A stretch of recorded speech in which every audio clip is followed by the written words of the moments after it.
Officiating rocks, boys. The playoff picture continues to take shape, and that conversation has to start in Philadelphia.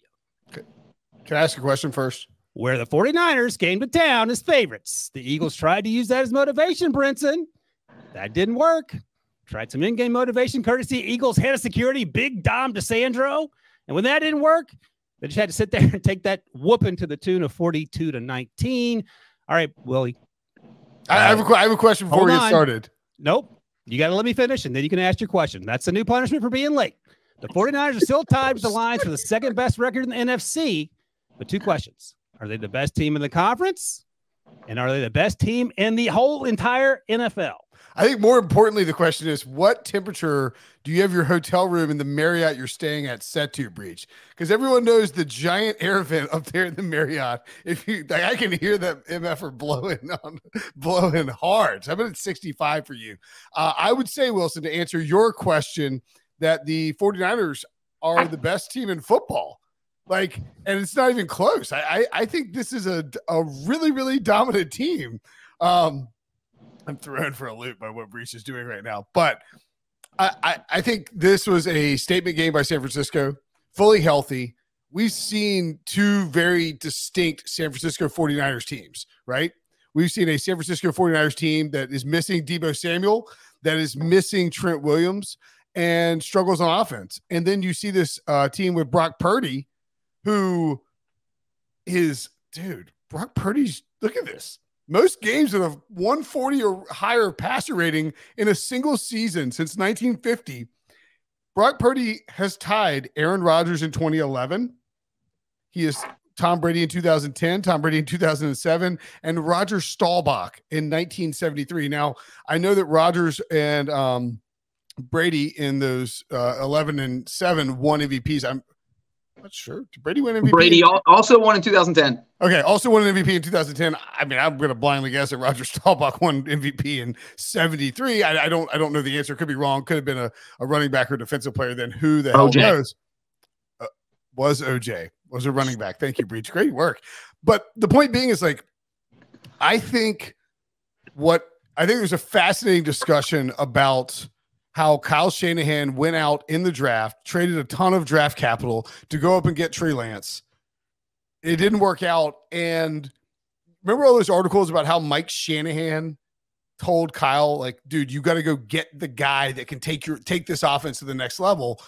But what if the answer is that, like, what if the answer is that it's someone who understands the offense and understands what to do well in the offense that is the best way to take it to the next level, and that putting the skill position guys around him, like Deebo Samuel. Deebo had an incredible game here. Trent Williams is awesome too. And he's not a skill position guy, but he was awesome. Christian McCaffrey had a very good game.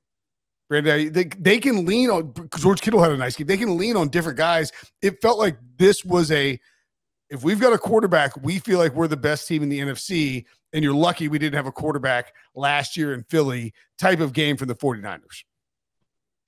And to that point, Brinson, let's not forget the 49ers literally talked trash for 9 straight months about, hey, if our quarterback would have been healthy, we would have throttled you in the NFC title game. And the Eagles were like, whatever, you lost. And no, you wouldn't have. And then they come out here and back up all their trash talk. So that's another element here.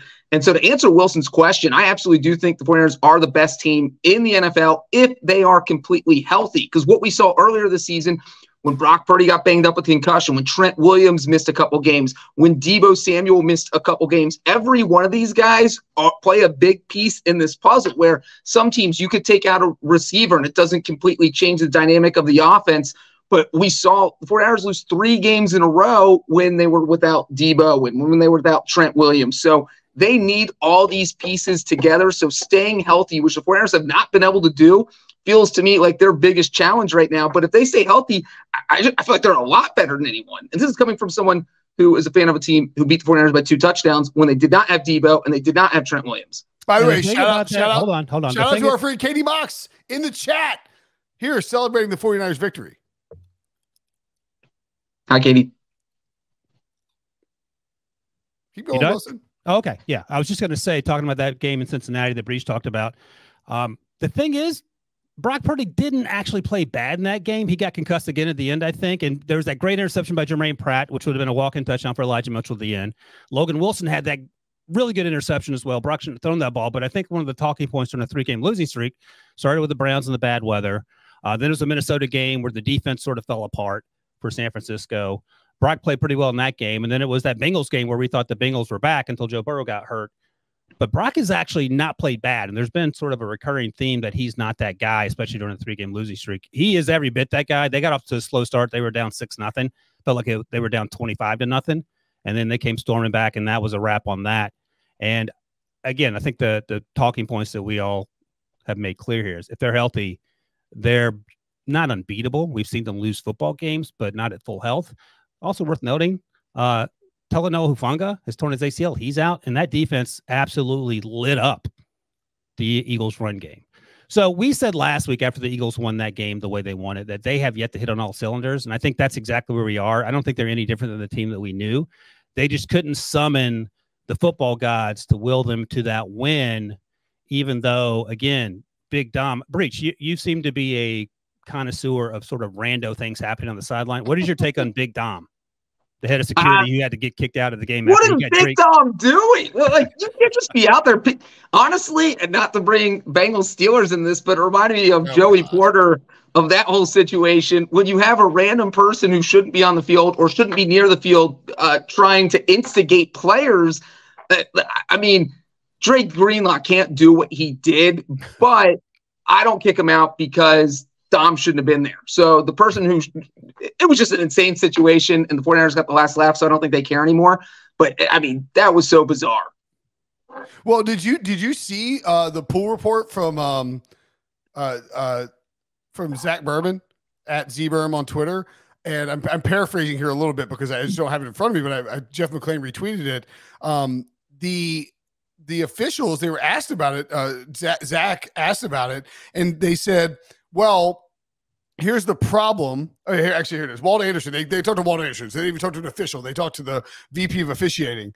He said the official had a flag on the field for a personal foul by San Francisco number 57. That's Dre Greenlaw. And then there was continuing action. And so what Rule 19 allows us to do is provide assistance by looking at the video. And we saw a video that showed there was a staff person that made contact with the player and that the player was involved, made contact with the staff member, which warranted the disqualification. The non-player, he was contributing to that escalation. That's Big Dom, the security guy, right? Rule 19 does not afford us the ability to help the officials in throwing a flag that they do not throw for a non-player. In other words, Nick Sirianni could have sprinted out on the field and like tackled Christian McCaffrey. And if the officials didn't throw a flag for it, it's non-reviewable, which is kind of crazy. So like if there's no flags at all and Dre Greenlaw jabs Big Dom in the eye and Big Dom jabs Dre Greenlaw in the eye and they go to review it, they can only issue a flag for one guy and they can eject. Now they can eject both guys, but they can't do the penalty, which maybe that's something the NFL could tweak this offseason where say like, all right, look, like that's unfair. I mean, if anything, Big Dom should be out there pissing everybody off because you get players tossed and he gets tossed. It's a huge win for the Eagles. Didn't matter, but still. If you get in a fight with Big Dom, who wins? If I get in a fight with Big Dom? Yeah. America, because he's going to beat my ass into the ground. Like under 25 seconds. Oh, what are you talking about? How big is the arena? Yeah, this is like it's an octagon. This is like the Tigers versus or what was it, like Tigers versus Sharks. Like how long can I run before I like get like exhausted, pass out on the ground, and Big Dom like beats me into the ground? And that's the answer, I guess. By the way, according to True Media, the expected points added per play for the 49ers led the week of all the NFL teams. It was a half a point. Every time they ran a play, it added a half a point to their total. By comparison, the Eagles ranked 9th over the week so far at just over a 0.08, so just less than a tenth of a point, just to give you some indication of how efficient this 49ers offense was, even though their first quarter started so incredibly slowly. Crazy indeed. They ran 57 offensive plays and scored 42 points. That's nuts. Wilson, do you think wild. Do you think the 49ers get the number 1 seed? Yes. So that's the question, right? And I know the Eagles' schedule is incredibly difficult, and it just feels like Kyle Shanahan was not at all, didn't seem frustrated with how the game started, even though the Eagles were, to borrow the phrase, flying high. Outside of injury, because this is how we felt about this team before the injuries. So I don't know what magically is going to change. I think Josh Dobbs, I think that story's been put to bed, so they're not going to win the number 1 seed in Minnesota. Who is the other competitors? I mean, the Lions. That's a good call. The Lions sort of slept through the middle half of that Derek Carr game before Derek Carr got hurt, and then Yolo Jameis came in and started doing crazy things. And the 4th seed in the friggin' NFC breach is your Atlanta Falcons. So you tell me.